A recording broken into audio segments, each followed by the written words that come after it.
إن الحمد لله تعالى نحمده ونستعينه ونستغفره ونعوذ بالله من شرور أنفسنا ومن سيئات أعمالنا ومن يهده الله فلا مضل له ومن يضلل فلا هادي له وأشهد أن لا إله إلا الله وحده لا شريك له وأشهد أن محمدا عبده ورسوله يا أيها الذين آمنوا اتقوا الله حق تقاته ولا تموتن إلا وأنتم مسلمون. Indeed, all praise is due to Allah. We praise Him. We seek refuge with Allah from the evil in our soul and from our sinful deeds. Those who are guided by Allah subhanahu wa ta'ala, no one can misguide them. Those who are not guided by Allah, there is no guide for them. I bear witness that there is no God, there is no deity worthy of worship except Allah subhanahu wa ta'ala, and that Muhammad sallallahu alayhi wa sallam is His servant and messenger. O you who believe, revere Allah as He should be revered, and die not except as Muslims. Amma ba'd. Welcome to the Islamic Society leading American Muslims. We're so happy to have Sabria with us after her surgery, mashallah, and alhamdulillah.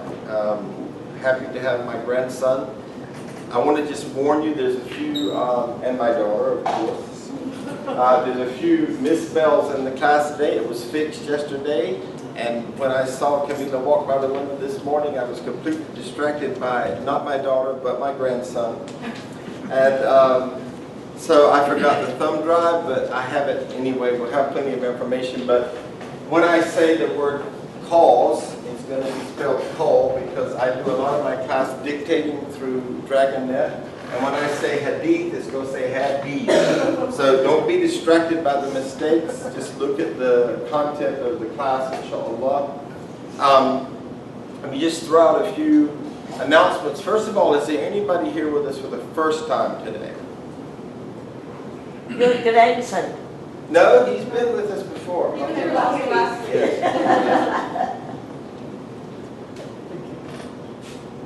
Yes, please, would you introduce yourself? My name is Bill. I'm 13. You're 13. How did you learn about our class? I came with my sister. You came with your sister, mashallah. Well, I'm so glad you came. Alhamdulillah. This will be a good class for you because you probably want to get married soon, right, at 13? No, it will be a good, very informative class. I think you'll learn a lot. So, alhamdulillah, we're very happy to have you, and we hope that you'll join us every Sunday, inshallah. Also, we're very happy to have Tark and his wife, Ari.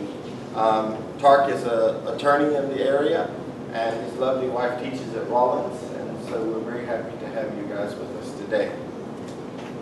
Just a few announcements. The May the 23rd potluck. Please mark your calendars and please respond to Maysoon's emails about who's coming so we know if there's sufficient interest. And so that. We still collect non-perishable items that we take to local food pantries. We haven't been collecting much lately, but if you can remember to bring a can of food or a bag of beans or something like that, we donate it to local food pantries in the form of dawah. We collect empty ink and toner cartridges, which we turn in, and that helps us buy stationery for ISLAM, office supplies for our organization, thumb drives and things like that, which I forgot this morning. Unbroken cell phones we give to Harbor House, which are used to help victims of domestic violence. Somebody's at the door. If somebody can, I guess. That door open. Oh, okay, all right. I'm not sure if they figured it out. Okay. Coupons we use to buy supplies for the organization. If you aren't on the group invite, contact Mason at this number so that you will be included. Please pray for Jeanette, Ina, and families in Nepal.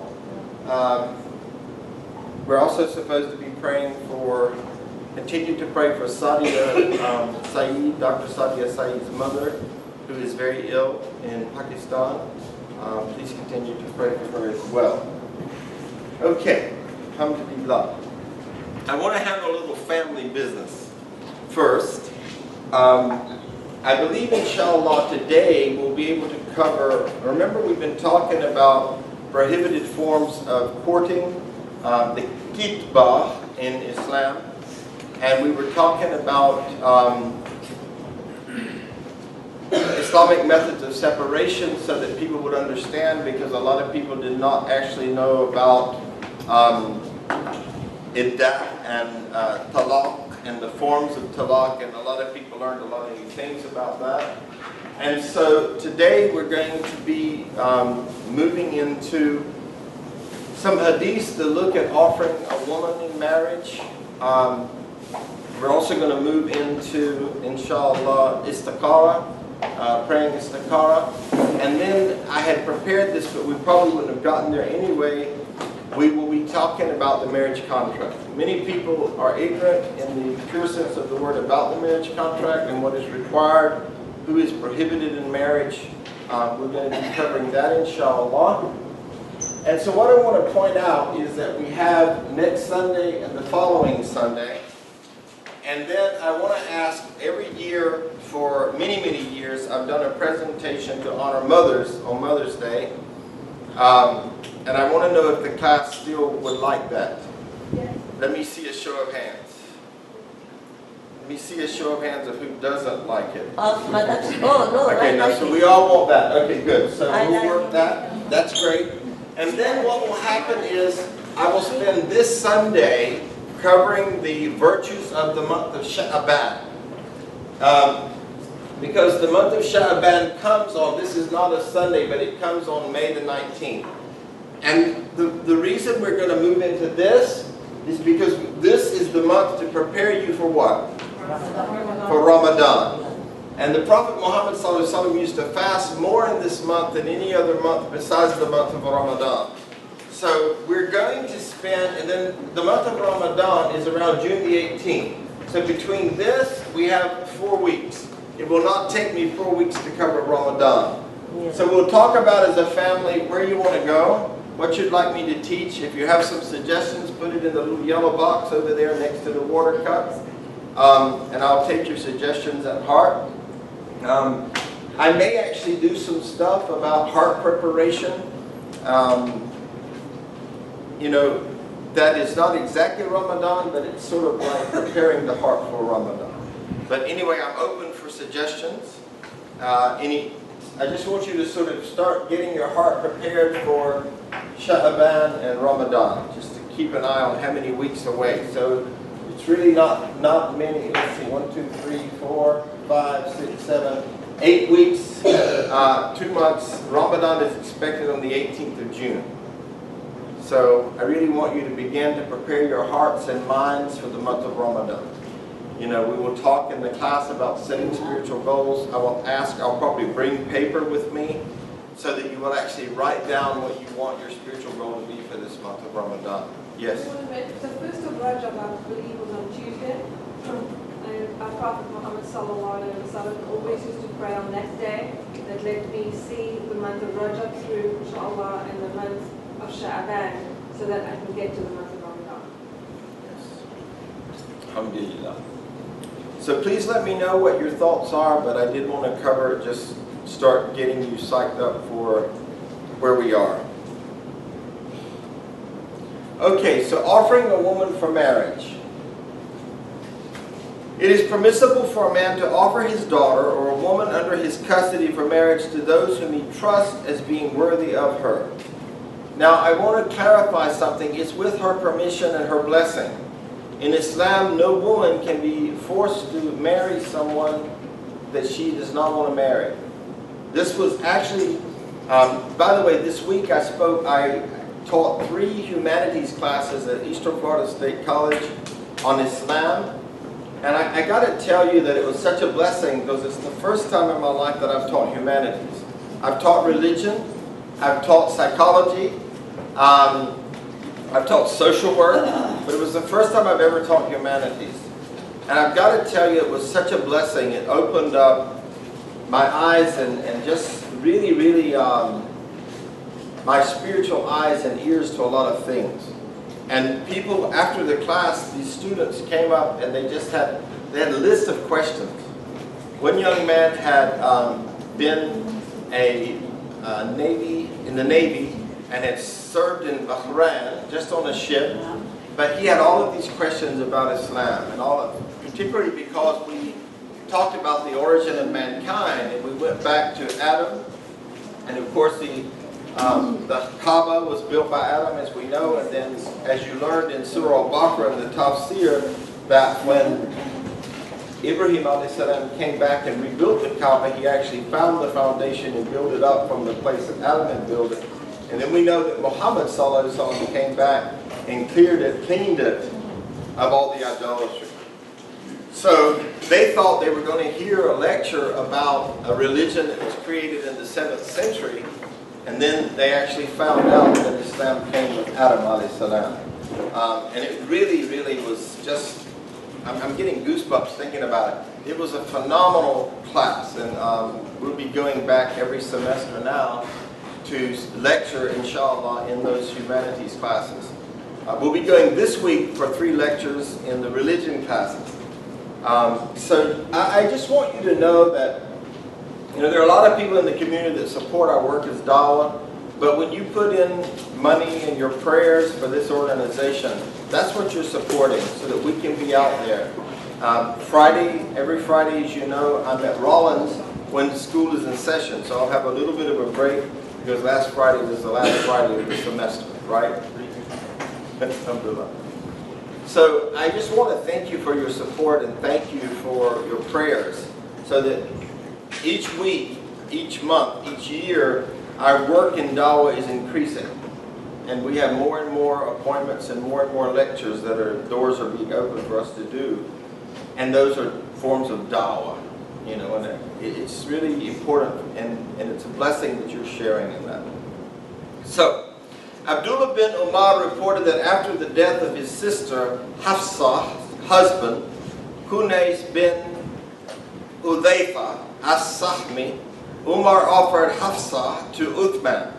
A few nights later, Uthman apologized. "I have decided not to marry right now." Umar then offered her to Abu Bakr, and he did not give him an answer either. This saddened Umar, but the Prophet Muhammad ﷺ consoled him, saying, "One who is better than Uthman will marry Hafsa, and Uthman will marry one who is better than Hafsa." And the Prophet meant his daughter Kulthum. But he didn't know that at the time, and this is quite a beautiful story, and it's a story that demonstrates the kind of humility and the kind of care that we have in the Ummah for each other, and the respect that we have for other people and their privacy, and other people and information that we know from them. So a few nights later, Allah's messenger asked him for, and I guess I need to move the slides this way, right? Right, Mister? Oh, yes. A few nights later, Allah's messenger asked him for her hand, and Umar accepted.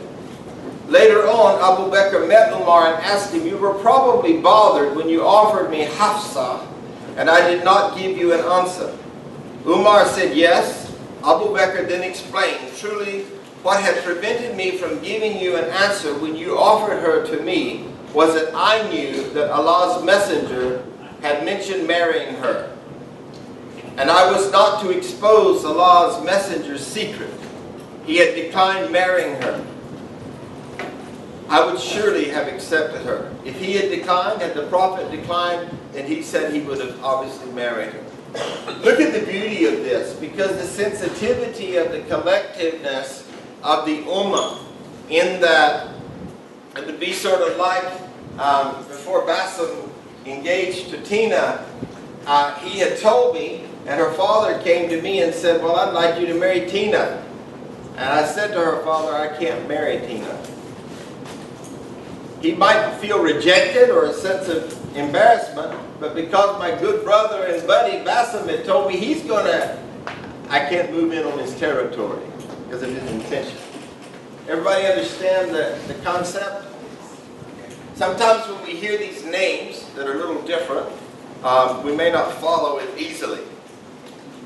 Allah subhanahu wa ta'ala tells us another case in Surah 28, Al-Qasas, and verse 27, where a righteous man offered 2 of his daughters in marriage to Musa alayhi salam. "Indeed, I wish to marry to you one of these two daughters of mine on condition that you serve me for at least 8 years. But if you complete 10, it will be a favor from you. So you can see here that now we're going back to Ibrahim alayhi salam, a different culture and a different time where you can see the value of women were different at that time. A lot of people don't understand the context of that because they look at this verse and they think about, well, Islam gave all these rights to women, but they don't realize that the asbab, the reason and occasion for this particular verse, goes back to Ibrahim alayhi salam. And then many things changed in the time of Muhammad sallallahu alaihi wasallam. And interestingly enough, if we look, this is a beautiful part of humanities. I don't want to get off track, but it's a beautiful part of humanities when we look at Ibrahim alayhi salam and Hagar and Sarah and where the Egyptian and the Jewish lineage come in, which blew a lot of people's minds. They never thought about the fact that Hagar, coming from Egypt, is where the Arab part of the transition took place in the history of mankind to prepare for the Prophet of Islam, so to speak, from Arabia or from Paran.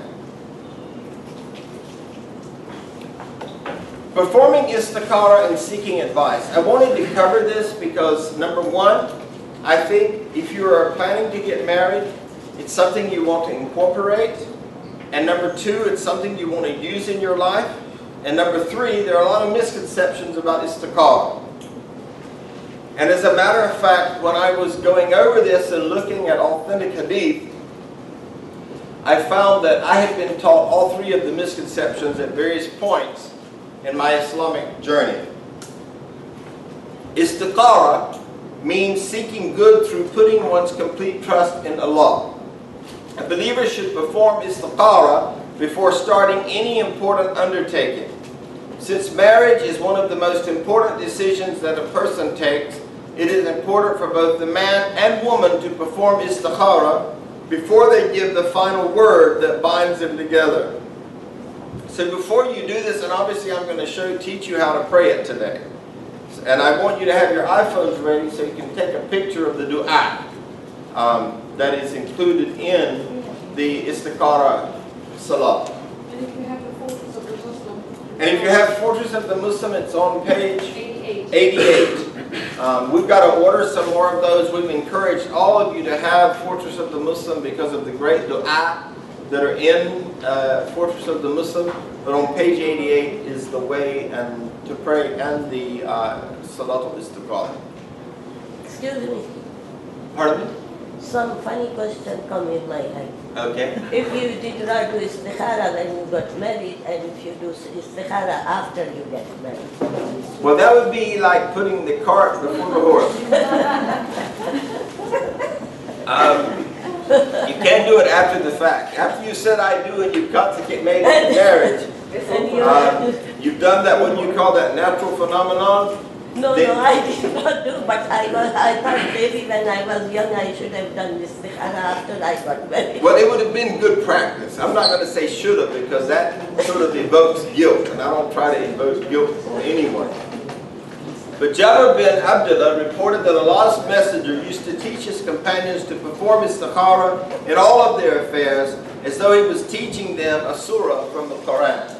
This istikhara was very much a part of the sunnah. It was very practiced among the Sahaba. So we want you to know it, and we certainly want you to use it whenever you are seeking to enter into a kitbah or into marriage, or to finalize your decision about the kitbah. Okay.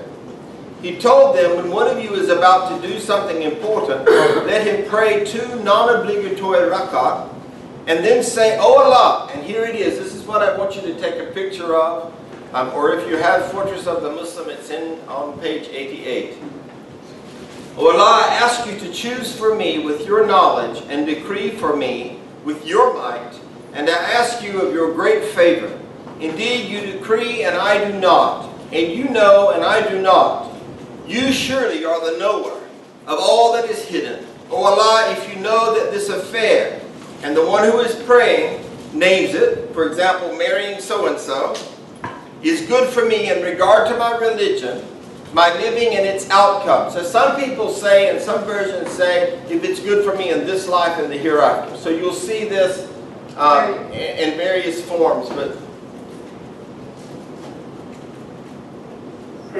both immediate and future decree it, facilitate it, and then bless it for me. And if you know that this affair is harmful for me in regard to my religion, my living and its outcome, both immediate and future, divert it from me and divert me from it, and decree for me good, wherever it may be, and then make me content by it. And indeed, never would he regret who asks the Creator to choose for him, and consults with the creation, and ascertains his actions. So it's really important, whenever you have an important decision to make, to pray this prayer. After you have, or when you're thinking about this prayer. Now, from this hadith, it is obvious that the istikhara is a special dua that has the following characteristics. It is said when intending to perform an important act, and just before embarking on that act, with the expectation that Allah will choose the best, or will guide you to choose the best. It is preceded with a voluntary prayer consisting of 2 rakat. One may raise one's hands while saying it, as is recommended for any dua. And you see people do this all the time when we are making dua. After a person makes istikhara, he should undertake what he was planning to do before it. If that is good for him or her, Allah would surely facilitate it. Otherwise, He would bring about some circumstances to hinder it. So who has made their decision already? You have. But now you are asking Allah, I've made a decision. If it's good for me in this life and in the hereafter, please make it happen. And if it's not, please hinder it. But you're not waiting for Allah to give you some message that go and do this. Does everybody understand that? Because a lot of people misunderstand this. Contentment with its outcome may not be felt immediately, and I'm going to give you an example for that later, but will surely materialize with time. And there's a verse in the Quran that says sometimes we think a matter is not good for us. Do you know the verse I'm talking about, brother? Exactly. Sometimes we think a matter is not good for us, but actually Allah has facilitated that, and it is good for us. I want to cover some misconceptions about istikhara, because if you ever hear them, then you can lovingly, with beautiful words and eloquent speech, correct people's misunderstandings about istikhara. A misconception concerning istikhara is that it is made when a person is undetermined between 2 or more alternatives. It is clear from the above hadith, and remember I said hadith or hadith will be misspelled, that it should only be made after he had decided which of the alternatives to undertake. So you make your decision. Allah gives you freedom of will. Allah does not possess us. And then you ask Allah to guide it. Make it happen if it's good, or stop it from happening if it's not. Some people think that one of the important requirements of istikhara is to perform it just before going to sleep, and that some dream should indicate what to do. I was going to ask you that. Yes. I've heard that before. And there's no proof for this. So this is why I want to share with you these things. I was taught all of this. But if you can bring me a hadith, then obviously I'll change my class. And I'll tell everybody in the class, forgive me. But I've done quite a bit of extensive research, and I have not been able to find anything that's authentic to the contrary of what I'm teaching. And we want to be on the correct, we want our aqidah, we want our practices to be correct. It's very important that we are doing things according to the way that it's supposed to be done. Yes, sister? So just so I understand, so there's no particular time of day that we need to do this? You can do it any time that you want to do it. As soon as you pray the decision, you pray istikhara. So you make your decision and then you pray istikhara. You ask Allah to intervene. Yes, brother. So you have to do it when you make the decision. What if you did it when the choice was still there and you didn't, and it just worked itself out? You make your decision and then you pray and you ask Allah, if this decision is good for me now and in the hereafter, make it happen. And if it's not, stop it.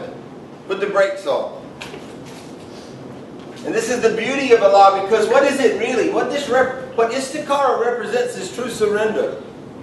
It's like, Allah, you've given me a mind, you've given me freedom of will, I'm going to make a decision. I've had people tell me, oh, I got one job offer in California, and I got another job offer in Texas, and I don't want to take. So I'm going to pray istikhara that Allah will tell me what to do. Well, how does that jive with freedom of will? It doesn't. So you look at it and you make your mind and you say, Allah, I've decided to go to California. If it's good, open the roads to California. I-10, I-40, whichever one, and make it smooth for me. And if it's not, put a roadblock in front of it. Detour. A detour, yeah. Other people think that the istikhara puts in the heart an inclination toward the proper choice. And I've heard this many times. Matter of fact, one time I was told, and listen, remember this is not truth. This is what I was told that the way it works is that something will happen that's like a mu'ajiza. But we know mu'ajiza were reserved for the prophets. So they said it's called a, Inspiration. no, what's it called, Naran?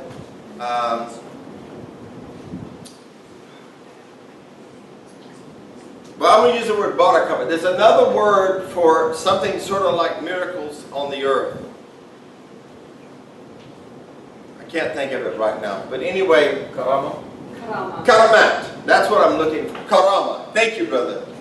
So karama is like sort of a special favor that Allah will give you. So this is what a guy told me one time in California. He said, you know, he said, we were sitting in his house and I said, this is really a nice house. Allah really blessed you. He said, yes. He said, you know, he said, we were sitting in the driveway and I prayed istikhara that morning. And he'd not made a decision. Hear me out.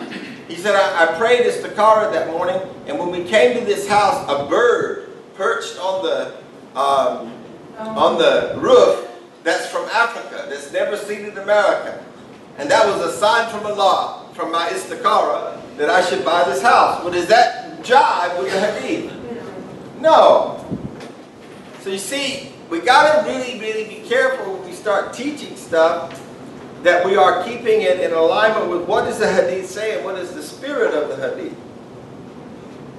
There is no basis for either of these two assumptions, and the above hadith supports neither. In fact, the hadith indicates that when, as a result of the istikhara, Allah hinders an affair that a person was about to undertake that might bring some dislike into his heart, and he therefore asks Allah to give him contentment. Yes, sister? So do you do istikhara like just once and then just kind of be patient, or do you consistently do it until that sign is evident to you? You do it once after you made a decision. That's all that's required. Just once. You only have to ask. Allah listens, unlike us. And as soon as we say, oh Allah, make this affair for me. I made a decision to go to California. If it's good for me, open the doors. If it's not, put a detour. Then it's finished. If on the way to California, 5 times you hit a roadblock, well then perhaps Allah is answering your prayer and saying, since it's about 3,400 miles to California, and usually about a week's trip, and it starts taking you 3 weeks, you might start getting a message that Allah is showing me something here. You know, this is not working. But even if you start hitting roadblocks, I guess the idea is still your choice whether or not you continue or you go. It is still your choice, absolutely. Yeah, but the idea is but you could recognize, it allows you to recognize that if you end up hitting a lot of roadblocks, that you might be able to change your choice. Exactly. You can always change. The real thing that I've seen happen is that, and I'll share something that happened because my wife and I made istikhara one time about moving to North Carolina. And I want to share some of the details because it's quite intense. I had been offered a six-figure job to manage the largest property management company in LA. And at the second interview, the guy was showing my office, and I said to him, I'm not going to take the job. And he said, do you want more money? What a temptation. $100,000 job, and he's saying you want more money? Yeah. This is 25 years ago. And this is 25 years ago. Actually, it's more than that. How old was this year? About 23 years ago. And I said, no, I don't want more money. I became a Muslim 3 years ago, and I worked 80 hours a week running the company I'm running now. And I want to learn my religion. And I made a decision to go back to school. So Naren and I, we made istikhara about this. Now, she had no idea. And on the way home, I thought, now I got to go home and tell my wife that I just turned down a job offering over $100,000 a year. Can you imagine? So on my way home, I'm like, oh God, you know, how do you do that? How do you sit down and say to your wife, you've been offered this job and you didn't accept it? So I came in and I said, let's sit down and let's talk. And so we sat down and I said to her, you know, I turned down the job. She said, I'm so proud of you. She said, I don't want to be married to a man that's married to his job. I never get to see you. You work all the time. Yes, you know, we have money, but we don't have any time together. And she said to me, maybe Allah orchestrated this because it is meant for us to go to North Carolina. And that's exactly what we ended up doing. We loaded up, and other things happened. And we went, and as a result of that, you know, I was given a scholarship to get my master's in Islamic studies. All kinds of doors opened. My whole life changed. I went from earning $80-some thousand though in the late 80s to earning less than 30 with 3 children. But we lived abundantly, and we actually owned our own home. We lived abundantly. It was amazing. So, you know, Allah works. This istikhara works. Allah will stop something from happening. Like He stopped that job. I stood there, I mean, I made the decision. But there was prayer involved in that. But I had no idea when I went in that day that I was going to say to the guy, I'm not taking this job.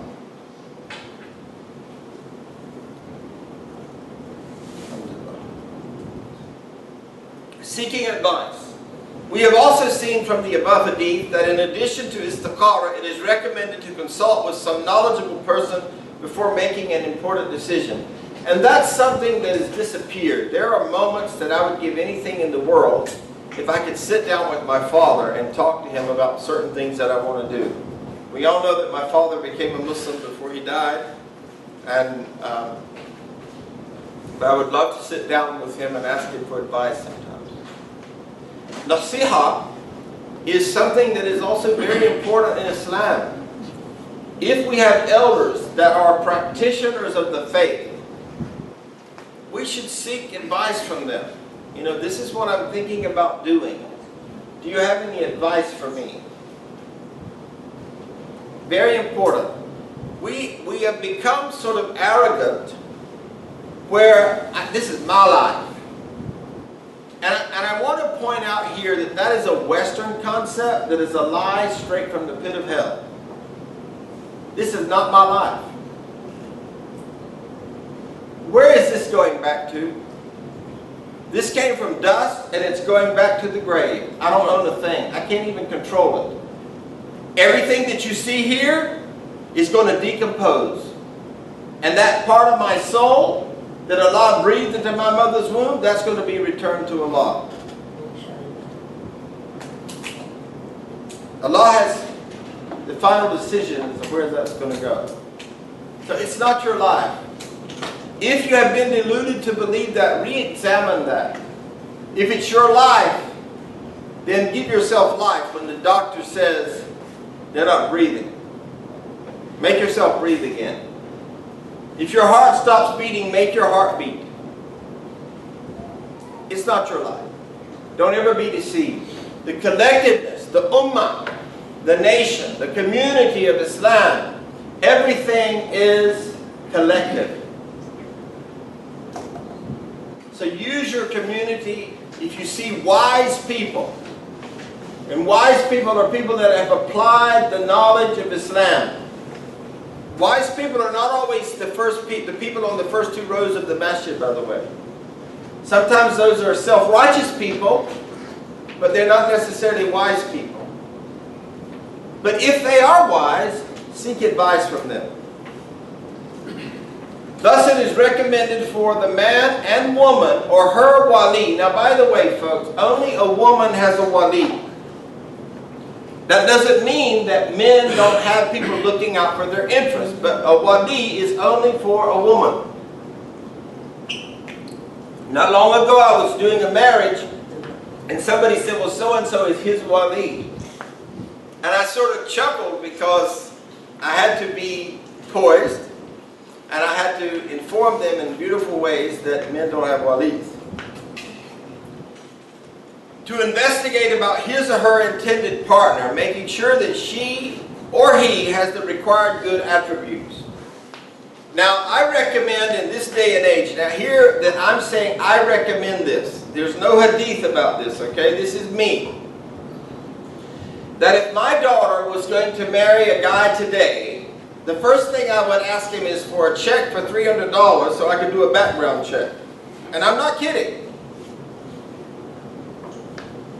Now, I have a very dear friend that's daughter was entertaining marriage, and the mother said, I want a check for $300 to do a background